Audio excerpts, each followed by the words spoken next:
오늘 사순절 두 번째 주일이자 청소년부 주간 온 세대 함께 예배 가운데 오신 여러분 모두에게 하나님 우리 아버지와 주 예수 그리스도로부터 은혜와 평강이 함께 하시길 기원합니다. 오늘 설교 제목이 동상이몽, 동상일몽입니다. 동상이몽은 같은 자리에서 서로 다른 꿈을, 서로 다른 생각을 한다는 것을 가리켜 동상이몽이라고 하죠. 근데 이거하고 반대되는 낱말은 동상동몽입니다. 언어학적으로는 동상동몽이 더 맞습니다. 그런데 저는 이제 음성학적으로 동상일몽으로, 동상이몽과 반대되는 걸 동상일몽으로 했습니다. 왜냐하면 동상동몽은 다 밑에 받침이 이응이 있어가지고 이따가 설교하다가 동상동몽 이렇게 할까봐 동상 이게 일몽으로 이렇게 했습니다. 앞에 화면을 보시면요, 우리 청소년부 주간 예배라서 우리 청소년들이 잘 아는 이미지들을 가져왔는데, 저기 보면 스파이더맨, 슈퍼맨, 그다음에 아이언맨, 그다음에 배트맨. 우리 청소년들, 저 사람들이 어떤 사람들이죠? 히어로, 영웅들이죠. 영웅들. 영웅들이에요. 저 히어로, 저 영화들이 요즘 젊은이들에게는 되게 인기입니다. 저게 연속작으로 다 나왔는데 아마 아이언맨이 3탄까지 나왔고 나머지 스파이더맨, 슈퍼맨, 배트맨은 한 4탄까지 그 이상 이렇게 나온 걸로 제가 알고 있거든요. 저 영웅들이 나오는 영화가 그렇게 인기가 있어요. 근데 저 내용은 사실 간단해요. 어떤 도시가 위기에 빠졌어요. 악당들에 의해서 이 도시가 멸망할 위기에 처했어요. 그때 저 영웅들이 나타나서 극적으로 그 도시를 구합니다. 결말은 너무나 뻔하죠. 그런데 이런 결말이 너무나도 뻔한 이러한 히어로 연속작들이 왜 대중들에게 이렇게 인기를 끄는 것일까요? 정도의 차이는 있겠지만, 이제 화면에서 내려주세요. 계속 저것만 쳐다보고 있으면 곤란해집니다. 정도의 차이는 있겠지만 어느 시대나 사람의 생명과 안전을 위협하는 문제들이 늘 있어 왔습니다. 이러한 문제들은 사람들에게 두려움을 주게 되죠. 예컨대 조선 왕조나 일제 강점기 때에 일본은 우리 민족에게 크나큰 공포의 대상이었습니다. 거대한 일본의 힘 앞에 우리 독립투사들의 저항은 사실 계란으로 바위치는 격이었죠. 6.25 사변도 마찬가지입니다. 북의 기습적인 남침으로 우리나라는 대응할 준비 태세도 갖추지 못한 채 속수무책으로 당하고 말았습니다. 어디 그뿐입니까? 1998년에 찾아온 금융위기도 그렇고 해마다 장소를 예고하지 않고 찾아오는 자연재해, 개인이 겪는 질병이나 사고, 경제적 위기, 그리고 작금의 온 지구촌이 겪고 있는 코로나 팬데믹도 마찬가지입니다.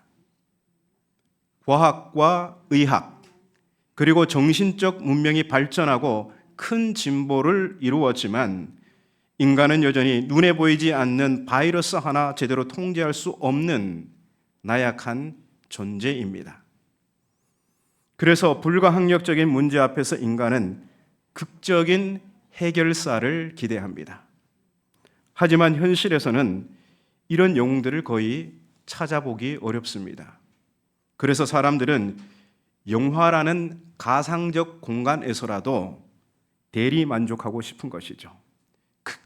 그 순간만은 고통을 잊고 그 영웅들이 악당들을 물리치는 그 장면을 보면서 뭔가 희열을 느끼고 싶어 합니다. 하지만 위험에 빠진 도시를 구하는 영화를 보고 나오더라도 실제 우리 앞에 놓인 문제들은 하나도 해결된 것이 없습니다. 우리 청소년들 생각해 보십시오. 희망하는 학교에 비해 점수는 턱없이 낮고 용돈을 보니 나는 흙수저인가 이런 생각도 들고 틀어진 친구와의 관계도 회복될 기미가 안 보이고 엄마의 잔소리도 여전합니다. 우리 청년들 토익 점수는 석 달째 제자리고 결혼과 취업에서는 높기만 합니다. 우리 어른들도 다르지 않습니다. 아직 자식들 뒷바라지가 한창인데 회사에선 명예퇴직을 요구합니다. 결혼해라 늘 재촉만 했지 막상 날 잡고 보니 사돈집에 어울리게 혼수를 준비하려니 잠이 오질 않습니다.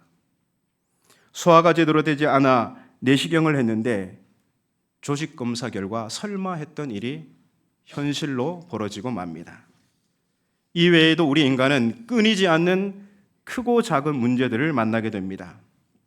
어떤 일들은 스스로 해결하기도 하지만 또 어떤 경우엔 누구도 해결해 줄 수 없는 문제를 만나기도 합니다. 이런 문제의 상황에서 우리가 전혀 현실성 없는 히어로 영화에 열광하는 것은 적어도 그 순간만은 이 영웅들이 우리의 고통을 잊게 해주는 진통제 역할을 해주기 때문입니다. 오늘 본문의 배경이 되는 1세기 유대 땅도 다르지 않습니다. 나라를 잃고 고통과 불안 속에 살아가던 이스라엘 사람들은 병자를 고치고 죽은 자를 살리며 오병이어 기적을 일으키는 예수라는 분에게서 남다른 비범함을 보게 됩니다. 이분이라면 이스라엘을 공경에서 건져줄 것만 같았습니다. 그래서 사람들은 구름대처럼 예수님께로 몰려들었습니다.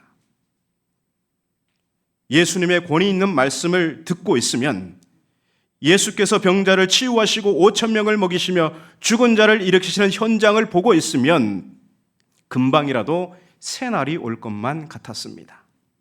그래서 사람들은 새날에 대한 기대를 품고 예수님께로 몰려들었던 것입니다.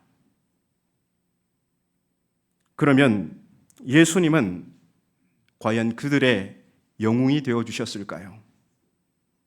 지금부터 말씀 속으로 들어가 보겠습니다. 본문에서 예수님은 예수님 자신에 대해 대중들의 견해와 제자들의 견해를 확인하시고자 합니다. 이를테면 예수님은 당신을 가까이서 따른 제자들의 견해와 비교적 멀리서 당신을 추종한 사람들의 견해에 어떤 차이가 있는지 확인하고 싶어 합니다. 피상적으로 보면 그렇습니다.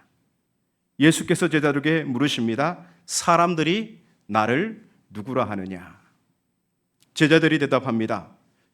대부분의 사람들은 예수님을 선지자로 생각합니다.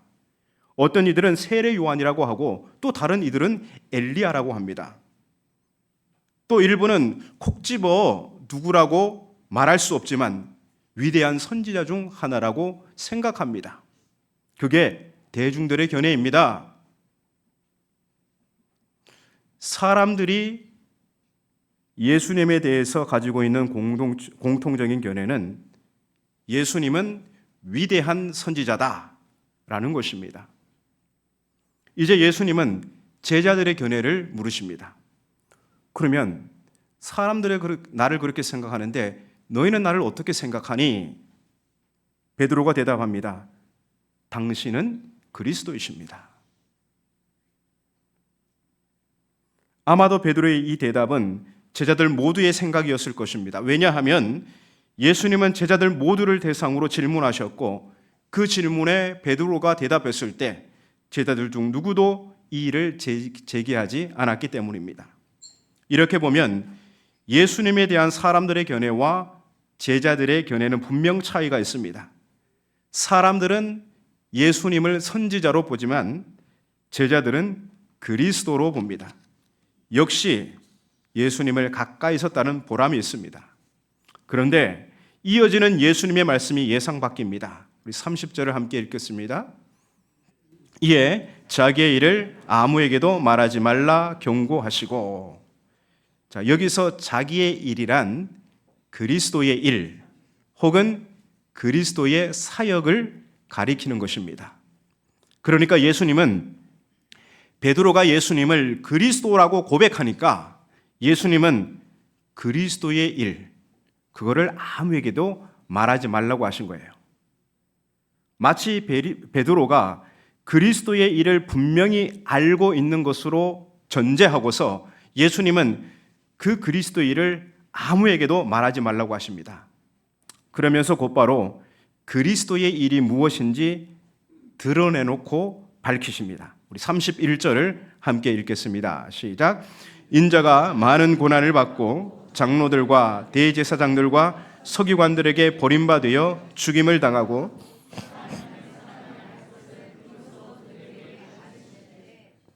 아멘. 예수님이 제자들에게 밝히신 그리스도의 사역은 고난받고 버림받고 죽임당하는 바로 고난받는 종의 모습입니다. 그러니까 예수님은 바로 이 고난받는 종으로서 그리스도의 일을 사람들에게 말하지 말라고 하십니다. 예수님은 왜 고난받는 종으로서 그리스도의 일을 사람들에게 말하지 말라고 하신 걸까요? 그 이유는 동상이몽 때문입니다. 이스라엘은 오랜 기간 그리스도를 기다려왔습니다. 하지만 이스라엘이 기다린 그리스도는 고난받는 종의 이미지를 가진 그리스도가 아니라 강력한 군사력을 동원해 당장의 로마를 이스라엘 땅에서 몰아낼 그 옛날 다윗과 같은 영웅이었습니다. 이스라엘은 영웅을 기다렸단 말입니다. 이런 분위기에서 제자들이 대중들을 향해서 예수님이 그리스도야, 그리스도이신 예수님이 지금 십자가에 달리시기 위해서 저 예루살렘으로 가고 있어, 이렇게 외친다면 어떻게 되겠습니까? 사람들이 때로 몰려 그 십자가의 길을 가로막아서서 예수님을 억지로 왕으로 추대하려고 할 것입니다. 예수님 어딜 가시려는 겁니까? 저 골고다를 향한 길은 예수님의 길이 아닙니다. 저 왕궁으로 가셔야죠. 저 왕궁으로 가서 우리의 왕이 되어주셔야죠.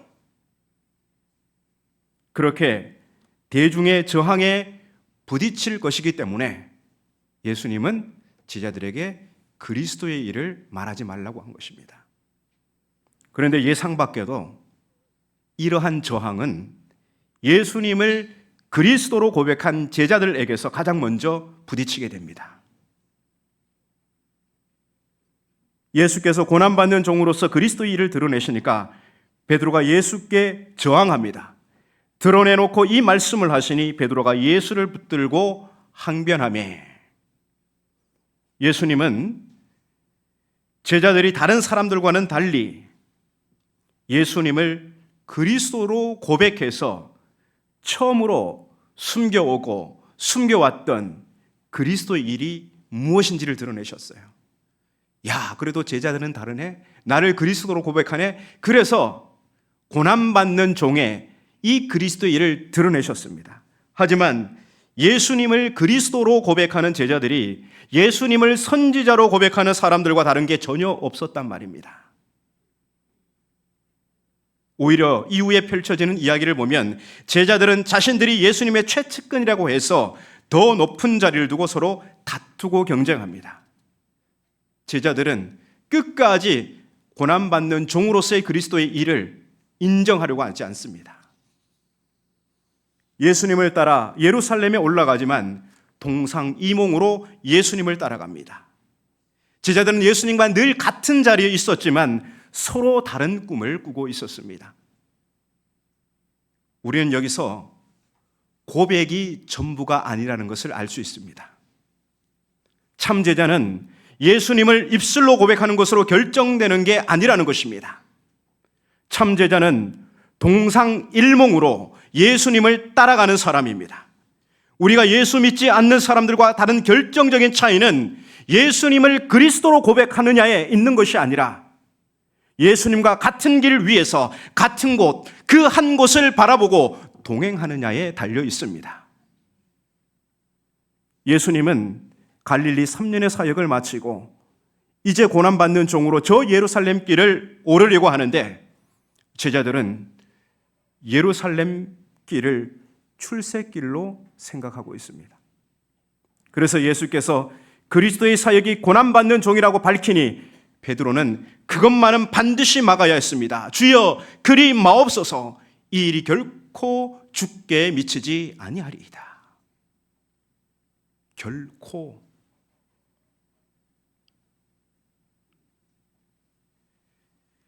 이것은 고난의 길을 가는 스승이 걱정돼서 하는 말이 아니죠. 자신의 꿈이 송두리째 무너질까 봐 배와 그물을 버려두고 예수님께 자신의 인생을 던진 지난 3년을 보상받기 위한 몸부림입니다. 그렇다면 제자들이 예수님을 따르는 목적이 무엇인지가 알 수 있습니다. 출세입니다. 예수님에 대한 제자들의 고백은 남다르지만 자기 욕망을 투영한 고백에 지나지 않았습니다. 이에 예수님은 베드로에게 거의 저주에 가까운 폭언을 퍼붓습니다. 사탄아, 내 뒤로 물러가라. 네가 하나님의 일은 생각하지 아니하고 도리어 사람의 일을 생각하는도다. 사탄아, 내 뒤로 물러가라. 제자에게 사탄이라 하셨습니다. 다른 좀 더 완곡한 표현들도 있을 텐데 사탄이라는 말을 콕 집어 사용하셨습니다. 홧김에 무의식에서 나온 말이 아닙니다. 굉장히 의식적인 표현입니다. 고난의 길을 가겠다는 예수님을 가로막아서서 절대 안 됩니다. 결코 안 됩니다. 이렇게 말한 베드로의 언행은 정확히 사탄이 하는 짓입니다. 왜요? 예수께서 고난의 길을 가시는 것은 다름 아닌 하나님의 일이기 때문입니다. 예수님은 이 일을 위해서 그리스도로 오신 것이죠. 하지만 출세의 눈이 먼 베드로는 하나님의 일을 위해 고난의 길을 가시겠다는 예수님을 막아섭니다. 베드로는 하나님의 일을 생각하지 아니하고 오히려 사람의 일을 생각했습니다. 그는 영웅과 같은 예수님을 보면서 자신의 출세를 계산하고 있었던 것입니다. 그래서 고난받는 종으로서 그리스도는 생각하기도 싫었고 그 길을 가겠다는 예수님을 가로막아 선 것입니다. 그래서 베드로는 평생 지울 수 없는 모욕적인 말을 듣게 됩니다. 잘 알듯이 훗날 베드로는 훌륭한 사도가 됩니다. 그렇다면 좀 이런 치욕적인 과거사는 좀 삭제해도 좋을 텐데 오늘 우리에게 주어진 성경에는 그때 그 일을 적나라하게 기록하고 있습니다. 그 이유가 무엇일까요? 이 베드로와 제자들을 통해서 오늘 우리가 사탄의 실체를 바로 보도록 하기 위해서입니다. 오늘 우리를 위해서 이 과거사를 그대로 두었던 것입니다. 누구나 자칫하면 사탄이 될 수 있음을 우리로 늘 깨어 경계하도록 하기 위해서입니다. 출세의 눈이 먼 베드로와 제자들도 예수님을 그리스도로 멋지게 고백했습니다. 그래서 고백이 전부가 아닙니다. 같은 꿈을 꿔야 합니다. 예수님이 나의 그리스도라면 예수님을 그리스도로 보내신 하나님의 꿈과 나의 꿈이 같아야 합니다. 하나님의 그 꿈을 이루기 위해 예수께서 가신 그 고난의 길을 우리도 따라가야 합니다. 이런 사람이 제자입니다. 예수님을 그리스도로 고백하면서 하나님의 일을 생각하지 아니하고 오히려 사람의 일을 생각하면서 예수님을 그저 나를 성공시켜줄 그리스도로 믿고 따른다면 그는 하나님의 일을 가로막아 선 사탄에 불과한 것입니다. 오늘 한국교회는 이런 제자의 탈을 쓴 사탄을 너무나 많이 양산하고 있습니다. 저는 그 근본적 이유가 목회자에게 있다고 생각합니다. 목회자들이 십자가 없는 값싼 복음을 전하고 있습니다. 믿음으로 이미 구원을 받았다고 합니다. 그러면서 현재는 어떤 의미가 있냐? 목회자들이 이 현재를 의미 있게 하기 위해서 상금론이라는 종교 상품을 팔고 있습니다. 미래의 구원까지 이미 받았으니 현재의 인내와 헌신과 노력은 훗날 천국에서 받을 상을 쌓는다는 것이죠. 우리가 이 땅에서 열심히 충성하고 봉사하는 동안 저 천국에서는 우리를 위한 황금저택이 건축되고 있다는 것입니다. 그런데 여러분, 성경에 나오는 상급 이미지는 예컨대 의의 면류관, 생명의 면류관, 혹은 하늘의 상이 크다, 이 모든 표현들은 마지막 구원, 저 영생을 표현하는 이미지들입니다. 그러니까 참 제자가 장차 받을 상급이라는 예수님과 얼굴을 맞대고 누리는 영생을 가리키는 것입니다. 또 하나, 현재의 의미를 부여하기 위해서 나온 종교 상품이 기복주의 신앙입니다. 기복신앙과 기복주의 신앙은 다릅니다. 우리 청소년들, 기복신앙과 기복주의 신앙은 달라요. 말장난하는 것 같죠? 여러분은 누구에게 복을 구해야 된다고 생각해요? 그죠? 기복, 복을 빌잖아요? 누구에게 빌어야 돼요? 하나님께 빌어야 돼요. 그래서 기복신앙은 나쁜 게 아니에요. 그런데 기복주의 신앙은 경계해야 합니다. 어떤 말에 주의가 나오면 굉장히 조심해야 돼요. 무슨 주의, 무슨 주의, 무슨 주의. 주의는 이념입니다. 이념은 거의 신격화되는 경향이 있습니다. 근데 민주주의에서 주의는 이념이 아니에요. 데모크라시, 이즘이 나오는 게 다 이념이에요. 민주주의는 이념이 아니라 국가체제예요.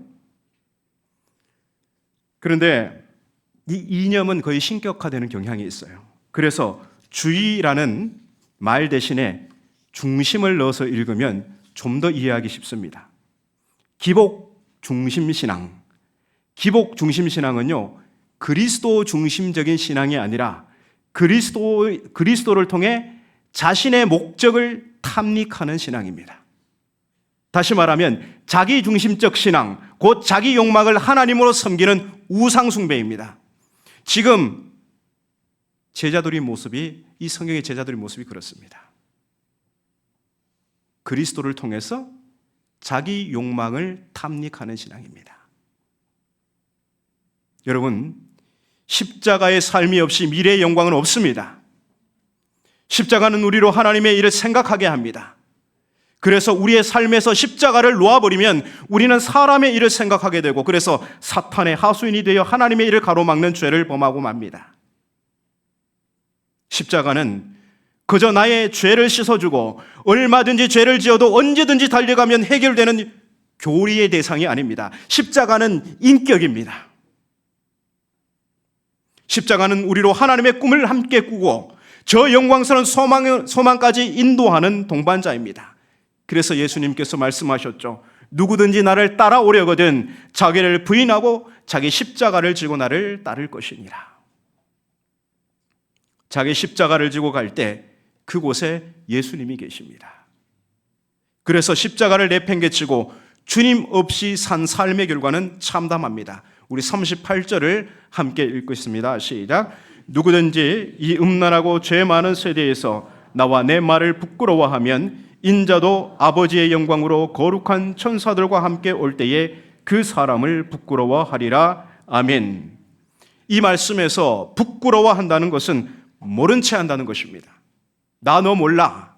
십자가를 외면하면 부끄러운 구원을 받는다는 것이 아니라 구원에서 제외된다는 것입니다. 그래서 성경이 가르치는 복음에는 십자가 없는 영광이 없습니다. 제가 전임 전도사로 사역하고 있을 때 그 전에 가르쳤던 제자에게 장문의 문자가 왔습니다. 고3이었던 그 친구는 어느덧 시간이 흘러 성악을 전공하는 대학교 4학년으로 졸업을 앞두고 있었습니다. 믿음이 참 좋은 친구였는데요. 그런데 문자 내용이 좀 심각했습니다. 고민인즉 그 친구가 주일학교 교사로 봉사하는데요. 2박 3일 여름 성경학교가 있는데 이제 졸업 연주를 앞두고 있는데 2박 3일 동안 이 여름 성경학교 교사로 섬기는 게 참 부담스럽다는 겁니다. 다른 친구들은 벌써 졸업 연주 준비한다고 한창인데 하루도 빠짐없이 열심히 연습하는데 자신만 한가롭게 교회 가서 봉사하고 있다는 거죠. 졸업을 한 학기 앞두면 진짜 그렇습니다. 막 교수 레슨도 받고요. 사레슨, 사교육 받듯이 담당 교수 말고 또 바깥에서 유명하다는 또 선생님들 만나가지고 레슨도 받기도 합니다.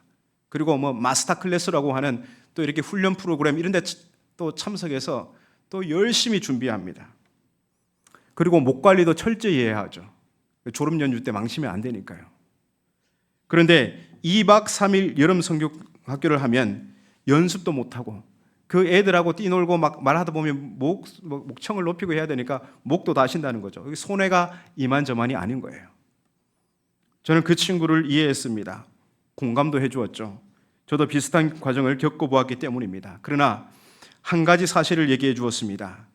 지금 너는 졸업과 진로에 대한 지나친 부담으로 인해서 예민해 있다.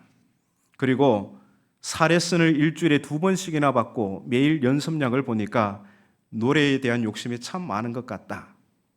그리고 덧붙여 이런 질문을 했습니다. 왜 2박 3일의 여름 성경학교가 너에게 그렇게 큰 부담으로 다가왔니? 가만히 있더라고요. 그래서 제가 이 질문에 제가 또 대답을 했습니다. 2박 3일이 그렇게나 크게 느껴졌던 것은 네 욕심이 너무나 커졌기 때문일 거야. 여러분, 누구나 욕심이 많아지면 많아질수록 자기가 져야 할 십자가를 더 부풀려서 말하게 됩니다. 아직 졸업이 한참이 남아있고 음악인으로서 그의 인생을 볼 때 2박 3일이 뭐라고요? 자기 욕심 때문에 2박 3일의 섬김을 마치 인생을 포기해야 할 만큼 큰 것으로 포장한 것입니다. 욕심이 커지면 자기 십자가가 무거워 보이고 은혜가 충만하면 자기 십자가가 가벼워 보이는 법입니다. 그리고 끝으로 한마디 더 거들었습니다.